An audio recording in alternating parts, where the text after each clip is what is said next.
Here are multiple choice solutions for the 2012 test. First problem, we've got a ball, projectile motion, and we are supposed to answer the following questions based on its motion. And they made it very clear that the positive directions are up and to the right. So which graph represents the horizontal component of the velocity of the ball? The horizontal component would be the cosine component of its initial velocity, and there's no acceleration in that direction, so that horizontal part of the velocity is constant.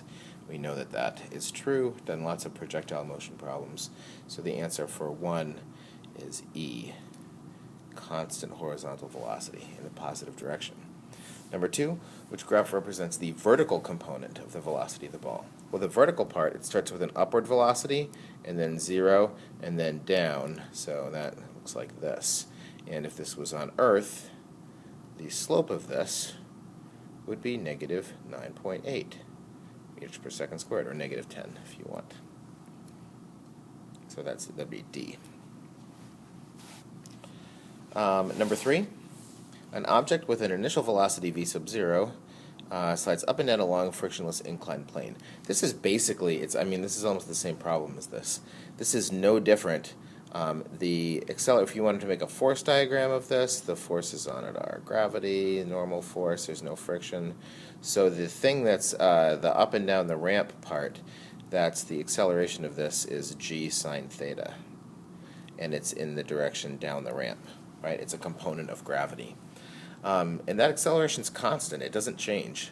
The answer that you want to be very, very careful that you're not making, and in general this kind of question, I think, is of a type where you could answer this based on your intuition, the answer that you might have chosen before you ever took a physics class. And that answer is, more often than not, the wrong answer. I think we sometimes confuse velocity and acceleration. If this thing's going up the ramp, that does not mean its acceleration is in that direction. The velocity is in that direction. The acceleration is down the ramp always. How could that be if it's moving up the ramp? Well, when it's going up the ramp and the acceleration's down the ramp, that just means it's slowing down. So it has a constant acceleration while moving up the plane and a greater acceleration. Nope. Constant acceleration moving up the plane and a small. Nope. It's constant the whole time. It knows the constant velocity both up and no. It's the same acceleration that moves up and down. Yes, that's correct. It has a continually varying acceleration. No, that's D. It's a constant acceleration, and not only does it have a constant acceleration, it's equal to g sine theta.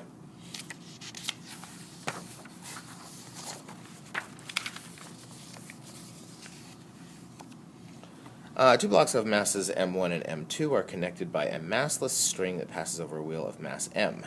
So it's not a massless string, but not a massless wheel. The string does not slip on the wheel, and we have T1 and T2. When the wheel is released from rest, it undergoes an angular acceleration and rotates clockwise. We have an arrow there. So, which of the following statements about T1 and T2 is correct? So if it's released from rest, T2 has to be correct. It has to be larger, right? T2 must be greater than T1 because an unbalanced clockwise torque is needed to accelerate the wheel clockwise. That's true. That's not true. So you might think more about why these ones, like why doesn't T1 have to be greater? Well, T1 is greater than M1G, right? Because that's moving up. But M1 is obviously the smaller mass because that's the direction it's going. So hoping that one's pretty clear. Number 5. 3 objects located along the axis. The x-axis is shown above, center of mass. Oh, that's easy. So center of mass is, if we take this to be the 0 point, remember our center of mass calculation is 1 over total mass times the sort of weighted average x1, m1 plus x2, m2 plus x3, m3. So let's see, total mass here is 10. And then here I have x1, m1, so that's 0. So it'd be 0 times 3, it's just going to be 0. And then x times m for that one, and x times m for that one. So it looks like 22.5, looks like. That's the right answer there. There's a version of the formula for that on your sheet. It's important to understand. They write it a little differently than this, but it means the same thing. Check that out. Ask me about it if you want to. Number 6, which of the following is equivalent to a unit of momentum? Joules, energy. Newton is force. Joules times seconds is something else. I don't know what that is. Newton seconds, that is momentum, right? Newton seconds, and also the other way to write momentum is kilogram meters per second. And then Newton meters is the same as joules, so the answer there is D. Number 7. 2 objects are dropped from rest from the same height. Object A falls through a distance dA during that time, and object B falls through a distance dB during a time 2t. If air resistance is negligible, what's the relationship between dA and dB? Well, if you have something falling, so this is basically a kinematics question, and its initial velocity is 0. This is all vertical. We're just dropping things, right? Final velocity I don't care about. The acceleration is, let's just say it's g, right? We'll call down the positive direction. And it's going in some time t. And we want to know how does that relate to the distance that it goes. So what is the relationship between those variables? Let's see. That's the equation. Sorry, I should have written a delta x or delta y here since we're dropping it. That is the delta y is equal to 1/2 at squared plus VIT. VIT goes away, it's 0.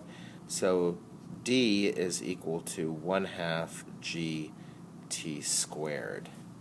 So if you double the time, that's going to quadruple the distance.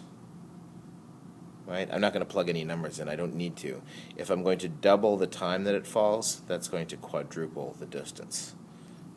So that's that kind of proportional reasoning. And, oh, wait a minute. Did I get them the wrong way around? Object A falls through a distance dA during a time t, and object B falls through a distance dB during time 2t. So that means dB is the bigger one, right? So this is the wrong way around. Sorry. dB is bigger. So dB is 4 times bigger than dA. That's what we wanted to say. So that's like a rewritten version of that. If you pick D, I think maybe you just got mixed up with which one was which, like me. Oops.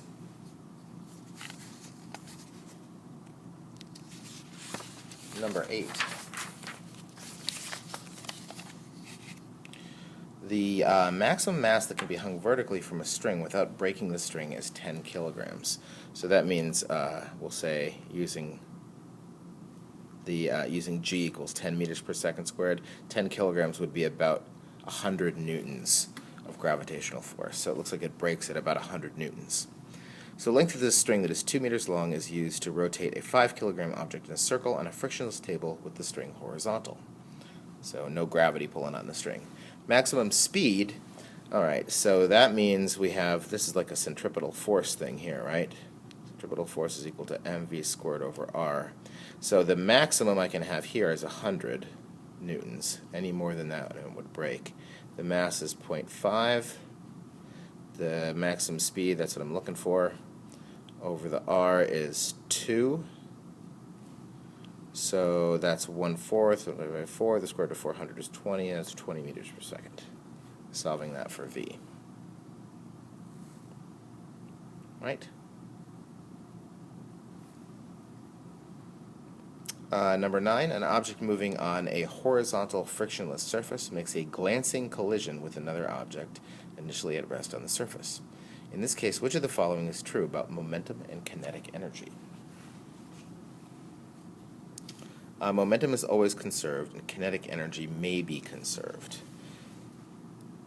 That seems pretty true, doesn't it? This is definitely true. And kinetic energy is may be conserved or not, depending on what kind of collision it is. And I think that they're makes a glancing collision. They're not saying that it's elastic. Unless they say it's an elastic collision, then we really don't want to assume that kinetic energy is conserved. So that seems like a pretty reasonable thing to say. Kinetic energy is always conserved and momentum may not be. That's definitely wrong. Momentum is always conserved and kinetic energy is never conserved. Well, it can be if it's elastic, right? Both momentum and kinetic energy are always conserved. That's not true.